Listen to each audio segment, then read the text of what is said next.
बिस्मिल्लाहिर्रहमानिर्रहीम अस्सलाम वालेकुम। भाई ने सवाल किया है कि जो आप वज़ाइफ बताते हैं, तो अगर इसमें जो है वो नागा आ जाए तो उसमें क्या करें?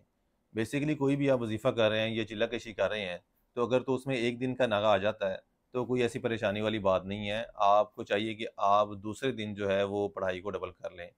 लेकिन अगर आपने गलती से भी 2 दिन का नागा डाल दिया है, तो आपका सारा अमल जो है वो ज़ाया हो जाएगा और आपको यानी कि पहले दिन से जो है ना, जिस तरह अमल पहले दिन शुरू किया था वैसे ही अव्वल दिन से शुरू करना पड़ेगा और दोबारा से 40 दिन पूरे करने पड़ते हैं।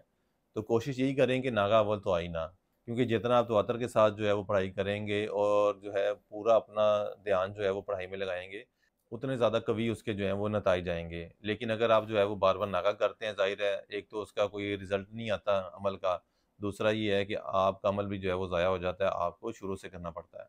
तो बेहतर तो यही है कि आप जो है वो तरतीब वाइज़ उसे जैसा बताया गया वैसे करें। लेकिन अगर एक नागा आ जाता है तो फिर तो पढ़ाई अगले दिन डबल हो सकती है।